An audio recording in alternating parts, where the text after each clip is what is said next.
Едут они дальше. И этак едучи добираются до дна той самой горной дыры.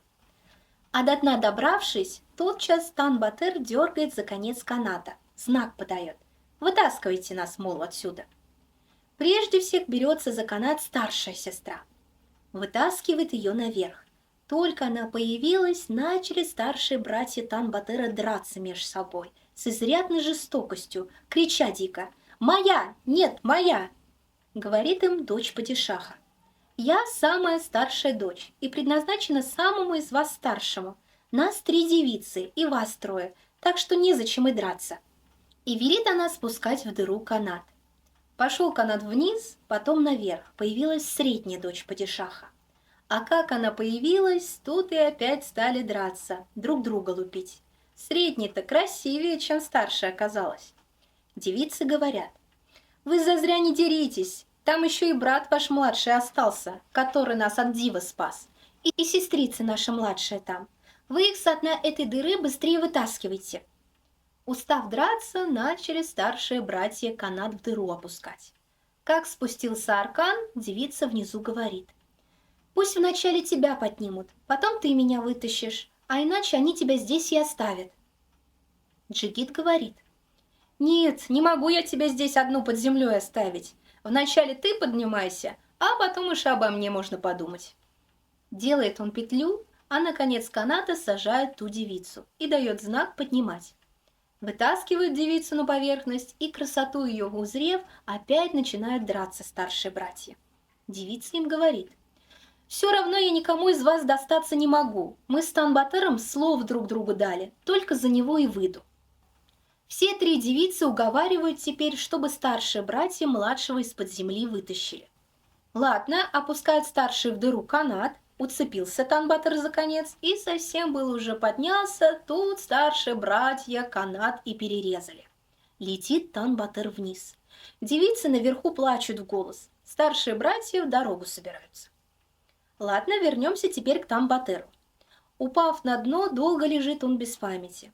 Пролежал 3 дня и 3 ночи, встает потихоньку, да бредет не спеша, куда ноги несут. Ходит, бродит и, наконец, опять ту самую мышь встречает. А мышь, навстречу Джигиту выйдя, встряхивается разок и принимает человеческий облик. «Как дела, Тан-Батыр? Опять ты, — говорит, — в переплет попал?» Тан-Батыр говорит: «Да уж так получилось, — говорит, — хожу вот, не знаю, каким манером наружу выбраться». «Поблизости ничего такого, чтобы тебе помочь, найти не удастся, — говорит мышь. А попытайся-ка ты пройти там, где с последним дивом бился. Вот там, может, чего и выйдет. Как минуешь, — говорит, — золотой мост, увидишь скоро высокую гору, и будут там пастись 2 диких козла. Один из них будет белый, а другой черный, оба одинаково резвые. Вот если сумеешь белого козла догнать, да на спину ему взгромоздиться, вынесет тебя тот белый козел как раз на белый свет. А если на черного уцепишься, он тебя либо убьет, либо еще глубже утащит. Смотри, — говорит, — не перепутай». После чего Тан-Батыр, поблагодарив всякого, идет указанную дорогу. Неделю идет и месяц шагает. Вот эдак шагая, приближается, мол, к той самой горе. Отыскав козлов диких, начинает преследовать белого. Только догонит, уж вот-вот ухватит, а тут как раз и влезет между ними черный козел, мешается. И долго все это тянулось, но поймал-таки Тан-Батыр белого козла, изловчился. И спрашивает пойманный козел у Джигита: «Ну, Джигит, очень уж ты старался меня изловить. Какие будут пожелания?» «Пожелания, — говорит, — такие. Хочу на белый свет выбраться». Говорит белый козел: «На белый свет вряд ли получится, но близко к нему доставлю, а дальше тебе надобно будет самому дорогу доискать». «А долго ли наша поездка продлится?» — говорит Джигит. «Расстояние, конечно, не маленькое. Ты вот садись-ка на меня верхом, да глаза зажмурь, и пока не скажу, не открывай их». А сказав это, скачет белый козел, летит как стрела, и едва Тан-Батыр на нем удерживается. Много ли, мало ли времени прошло, говорит белый козел Тан-Батыру: «Открывай глаза!» Открыл Тан-Батыр глаза и видит, светло кругом. Радуется он, конечно, а белый козел говорит ему: «Ты времени не теряй, вон дорога по горе вьется. Пойдешь эту дорогу, не заблудишься». Сказал он так и пропал с глаз долой. Отправляется Тан-Батыр указанную дорогой. Идет он, идет, и через некоторое время натыкается на кострище. Что, мол, такое? Разгребает золу, а под золой находит целый испеченный хлеб. И надпись на хлебе: Тан-Батыр. И тогда он думает: ага, это значит, я за ними следом поспеваю, значит, и к дому приближаюсь. Съедает он хлеб, ложится возле кострища, отдыхает недолго. Встает потом и шагает дальше, и натыкается опять на другое кострище. А в зале опять хлеб лежит, полусырой еще, теплый хлебушек. Съедает он быстро этот хлеб и, отдыхая, идет дальше. И в скором времени подходит к месту, где совсем недавно стояли походным лагерем люди. То есть и костер жгли, пищу готовили и всякое другое. Поворошил он золу и нашел хлеб, совсем сырой. Даже не хлеб, можно сказать, а просто дрожжевое тесто. Ага, думает, кажется, догоняю. Шагает он вперед, не зная усталости, и подходит к некой укромной поляне. А братья его старшие как раз в это время и ночлег устраивают, шалаши сооружают. Подходит к ним Тан-Батыр, братья, конечно, в большой растерянности, а девицы с плачем к нему льнут, привечают его и за ним ухаживают. Ближе к ночи ложатся три брата спать, все трое порознь. Как уснул Тан-Батыр, начинают старшие братья промеж себя совет держать. Самый старший говорит: «Много мы ему зла причинили, он этого точно так не оставит. Все равно отомстит нам». Средний брат говорит: «Да уж, добра теперь от него точно не жди, нам надо от братца младшего каким-то образом избавиться». Сговариваются они и поперек входа в шалаш, где Тан-Батыр спит, укрепляют на уровне колен саблю острым лезвием вовнутрь. Ровно в полночь выскакивают старшие братья из своих шалашей и начинают вопить диким голосом: «Спасите! Грабят! На помощь!» Тан-Батыр, тотчас проснувшись, бросается из шалаша на подмогу и натыкается на саблю. Обе ноги по колену у Тан-Батыра отрезаны, упал он и встать не может. Братья его, быстренько сложив пожитки, поднимаются и девиц, прихватив, уезжают прочь. Умоляет их жена Тан-Батыра: «Оставьте меня здесь, рядом с ним». Невзирая на мольбу, увозят братья ее насильно. Ладно, пускай они домой направляются, а мы возле Тан-Батыра побудем. Лежит Тан-Батыр возле костра, еще братьями разожженного, ползком дрова собирает, подкидывает в костер, не дают ему угаснуть. Без огня дело гиблое. В один из них появляется возле поляны, где Тан-Батыр остался, некий человек. Тот человек быстроногую дичь шутя догоняет, но схватить от чего-то не может, а у самого к ногам жернова мельничные привязаны. Подзывает его к себе Тан-Батыр и спрашивает: «Ты что здесь делаешь?»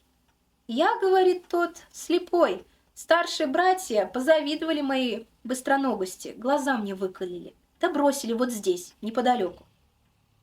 «А что ты к ногам привязал? — говорит Тан-Батыр. — Не видишь разве? Если отвязать, резвость моих ног чрезмерной станет». Так, беседуя, знакомятся они и решают жить вместе. Дня через 3 к ним еще и третий человек присоединяется. Этот, мол, безрукий, и ему старшие братья зло причинили. А так парень хоть и молодой, но силач неимоверный. Начинают они жить вместе, очень дружно живут. Слепой и безрукий пищу добывают, а Тан-Батыр ее на костре готовит. Однажды поговорили они между собой и решили: надо нам непременно кухарку себе завести. После чего отправляется в город искать. Безногий на слепом сидит, а устанет слепой, безногого безрукий к себе на спину взваливает. Бродя таким манером довольно долгое время, подходят они к некому городу. Все население на них посмотреть высыпало из домов на улице, и дочь местного падишаха тоже там оказалась.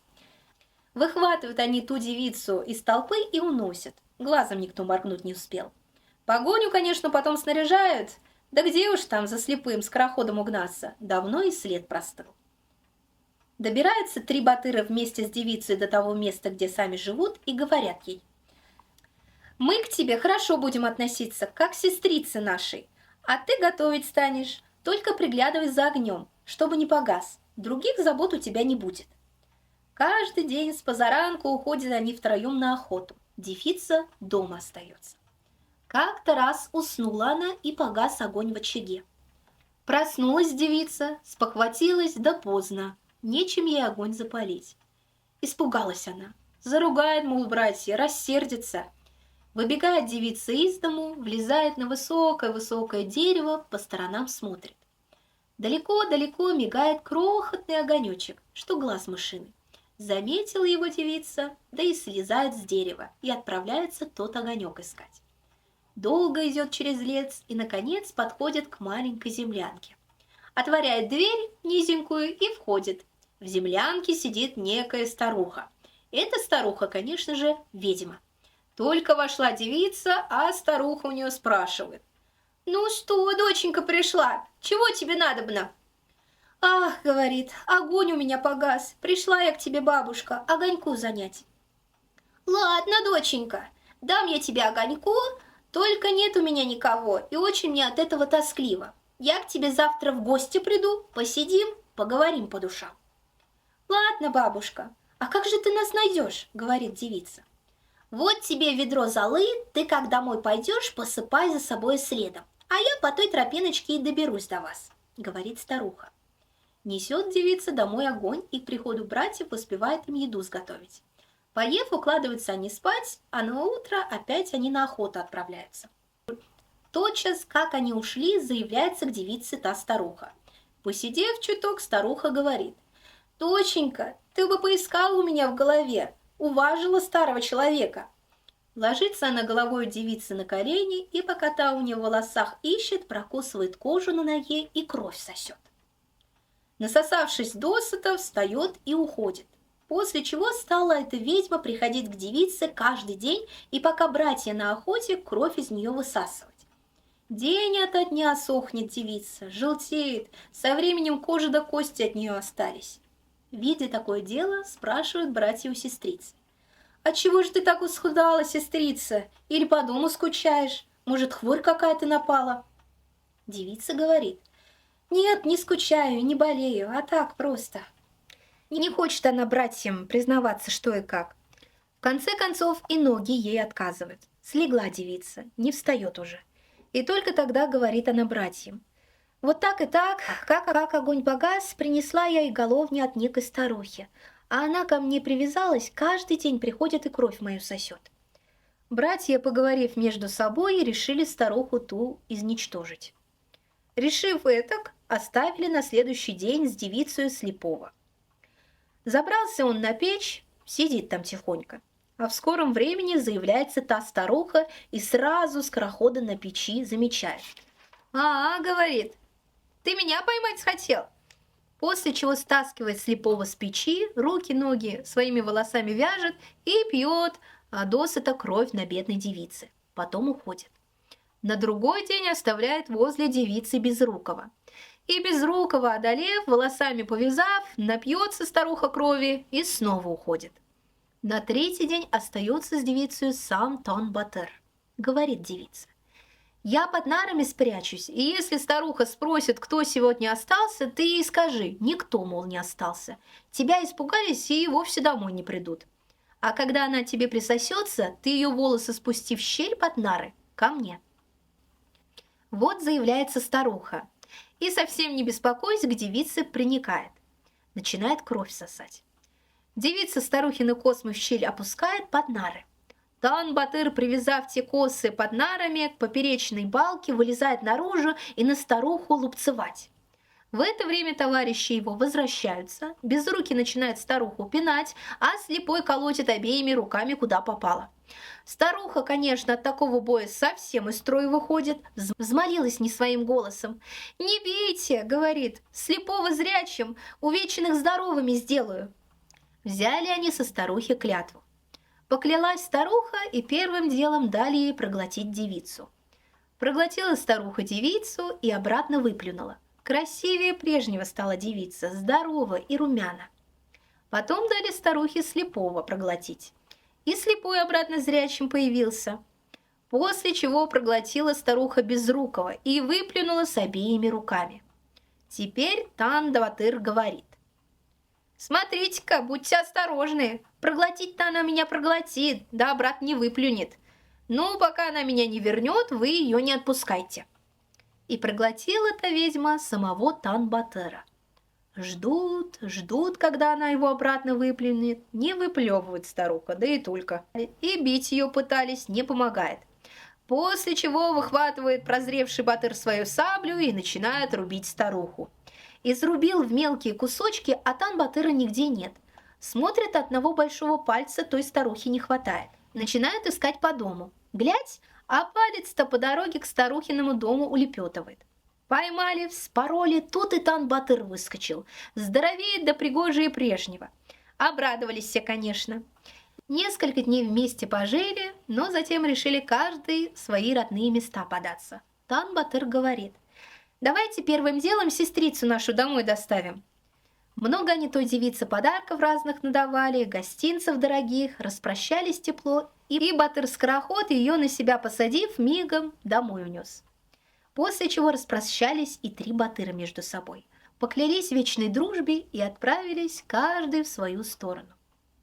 Миновав многие страны, перейдя бурные воды и за крутые горы перевалив, добирается Тан-Батыр до своей родной деревеньки.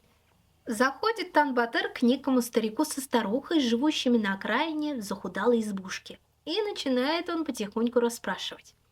«Вернулись ли падишаховы батыры? Много ли добра с собой привезли? Отыскали ли падишаховых дочек? Или нет?» «Дочек-то отыскали», — говорит старик. «Да только один из батыров, кажется, погиб, не вернулся». «А свадьбу-то, — говорит, — сыграли уже?» «Да нет еще, — говорит, — как раз послезавтра должны сыграть».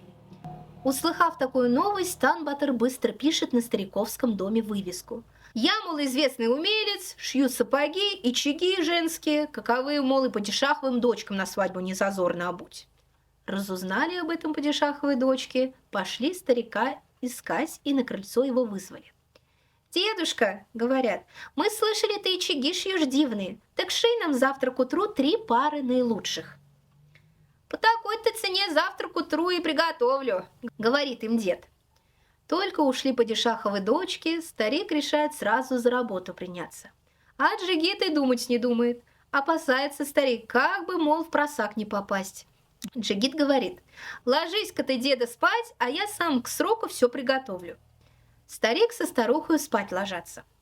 С наступлением полночи выходит Тан-Батыр на улицу, вынимает из кармана яичко золотое, серебряное да медное. Катнул их по земле, тотчас 3 пары очагов шитых и выпали из яичек. Поднял их Джигит, домой принес и на стол поставил. Просыпается старик поутру, а Джигит говорит: «Вот, дедушка, очаги я пошил, если придут за ними, скажешь, что ты сам их сработал. Как бы ни допытывались, не говори обо мне ни слова». Чуть позднее приходит к старику падишаховой дочке, вызывает его на крыльцо, говорят: «Пошил, дедушка?» «Пошил, — говорит». «Ну-ка, покажи, — говорят девушке». Выносит старик очаги. «Вот, примерьте, — говорит, — подойдут ли?» Берут падишаховой дочки те очаги, и очень они им по ноге и по душе, конечно. «Кто же их шил?» – спрашивают. «Я и сшил, — говорит старик». Заплатили старику немалые деньги и спрашивают потом в другой раз: «Ну, дедушка, говори нам правду, кто же очаги шил?» А старик на своем стоит. Сам, мол, шил, и никто не помогал даже. Не верят ему падишаховой дочке. Говорят старику: «Ладно, дедушка, мы отца упросим и срок свадеб передвинем. А ты, раз уж такой умелец, шей нам всем по платью, да чтобы ни единого шва на них не было. И к завтрашнему утру нам платья эти предоставь». Заверяет старик падишаховых дочек, что к утру все будет готово. Не соглашался бы он, да Тан-Батыр ему велел, чтобы любой заказ принимал и не артачился. Ушли падишаховы дочки, а старик запаниковал.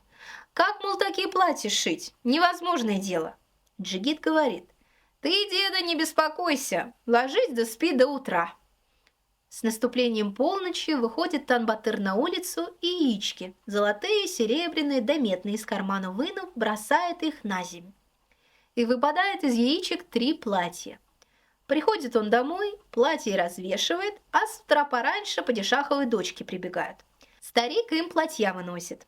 Смотрят падишаховы дочки в изумлении на готовые платья и спрашивают: «А платье кто пошил?» В сомнениях берет, конечно. Старик говорит: «Я пошил». Платит падишаховой дочке положенные деньги и говорят: «Вот мы тебе еще одно дело поручим. Раз уж ты такой мастер, должен и с этим поручением справиться». Старику делать нечего, соглашается он волей-неволей. «Ладно, — говорит, — выкладывайте». Говорит ему старшая сестра: «К утру за городом должен быть построен большой медный дворец». Средняя сестра говорит: «И серебряный дворец должен быть построен». Младшая говорит: «Раз и им по дворцу отстроишь, тогда и для меня возведи. Да только чтобы из самого чистого золота». Растерялся старик, опешил, но потом на джигита, надеясь, соглашается. «Попробуем, мол, что получится, может, и построю дворцы». Вот ушли падишаховы дочери, а старик в дом метнулся. «Ах, — кричит, — пропали наши головушки! Падишаховы дочки нам такое задание дали!»